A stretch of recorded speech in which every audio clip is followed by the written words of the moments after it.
9주차 자연과의 공존기술 세 번째 3교시의 내용은 메르스의 습격과 확산이라는 제목으로 설명을 드리겠습니다. 메르스의 백신과 치료제가 미국서 개발했지만 아직 임상 실험이 안 끝나서 실전 배치가 지연됐다라는 그런 부재가 있고요. 메르스가 한국에 상륙한 그런 단계, 그리고 바이러스의 기본 위생이라는 내용으로 바이러스에 대한 대비를 설명을 드리겠습니다. 우리나라가 바이러스 사스라든가 아니면은 조류독감이 종종 발생을 하지만은 이렇게 세계적으로 전파를 타고 한국이 유일한 메르스 전파국이 된 것은 사상 처음 있는 일입니다. 어떻게 보면 오명이라고 할 만큼 메르스가 전 세계에 주목을 받았었죠. 그것도 선진국이라고 자부했던 한국에 메르스가 집중 발생이 되면서 어떻게 보면 좀 체면이 구긴 그런 상황이었지만은 이러한 교훈을 잘 봐야 될 것입니다. 메르스는 잘 알다시피 중동 호흡기 증후군이고요. 이것의 원인은 가축화된 낙타가 가축이 되어 있었죠. 원래 야생에 돌아다니는 낙타가 사람이 기르게 됐었고, 그래서 야생동물에 있던 바이러스가 이러한 가축을 통해서 쉽게 인간에게 전염이 된 예입니다. 우리가 앞에서 계속 바이러스 얘기를 드리지만은 바이러스는 원래 야생동물에 있던 것이 중간 단계인 가축을 거친다 하는 것을 설명을 드렸습니다. 메르스는 사실 처음 발견된 것이 아니고 2012년 혹은 그 이전에 중동 지방에서 최초 발병을 했습니다. 폭발적으로 발병을 했었고 발견은 그 이전이죠. 그 다음에 2014년 지속적으로 나타나는 경우입니다. 하지만 우리에게는 메르스에 대한 정보가 거의 없었던 상황이죠.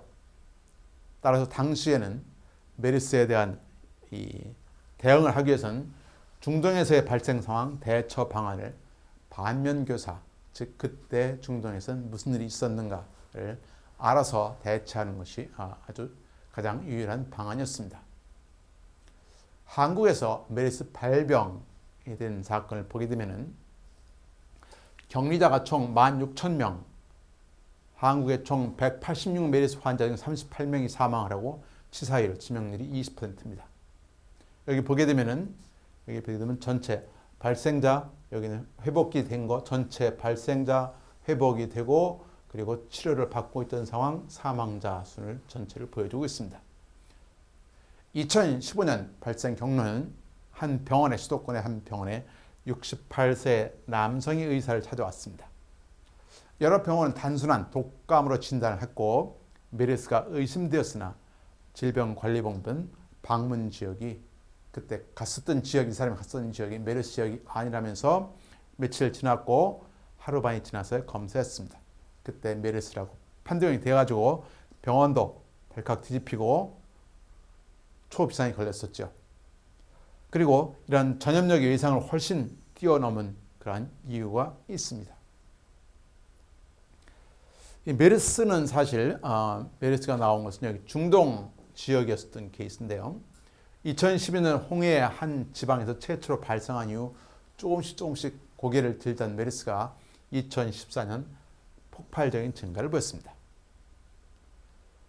사우디아라비아가 최초의 발생 지역인데요. 그 지역은 의료 여건이 비교적 좋은 국가이지만 40%가 사망했습니다.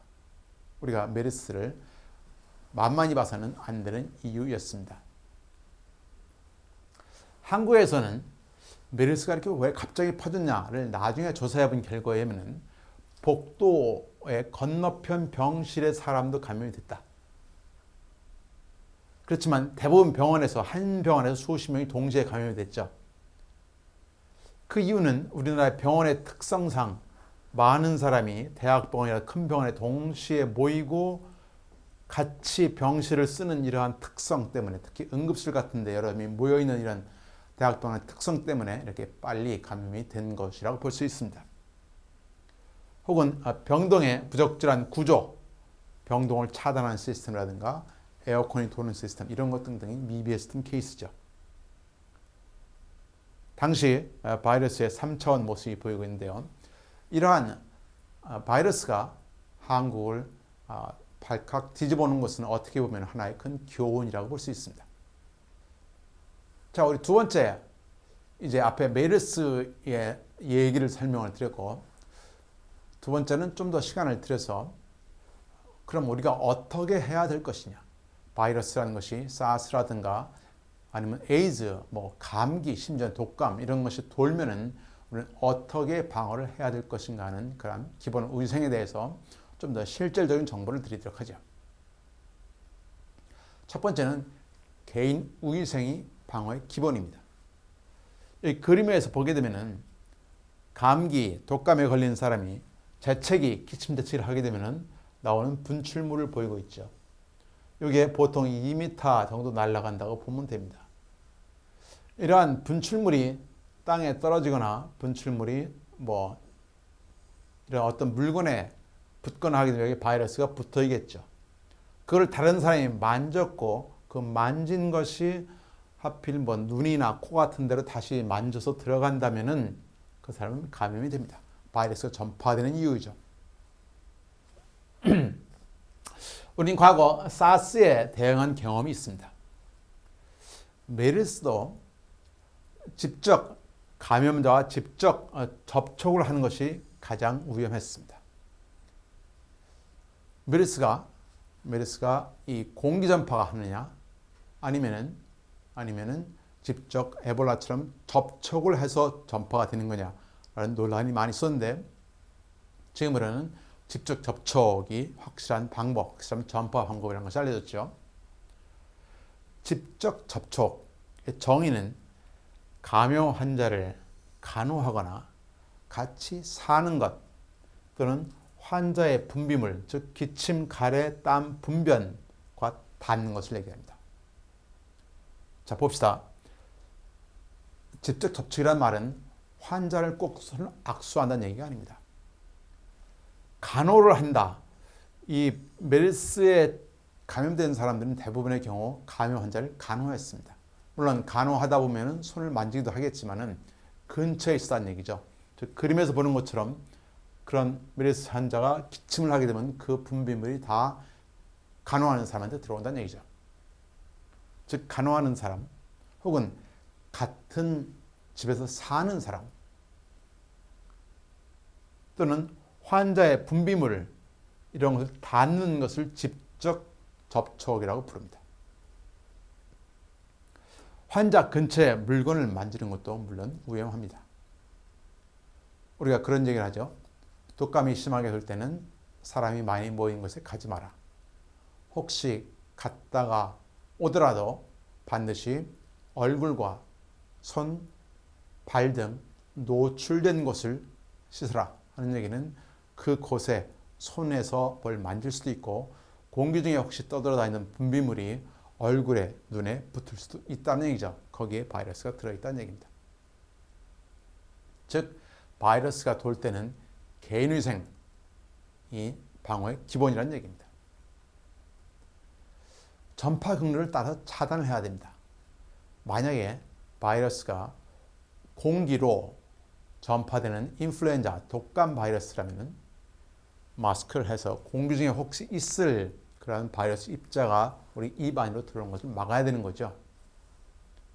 전파 경로, 메르스 같은 경우 직접 접촉에 의해서라면 환자를 격리시켜서 환자와 접촉하지 않도록 하는 것이 전파되지 않도록 하는 방법입니다.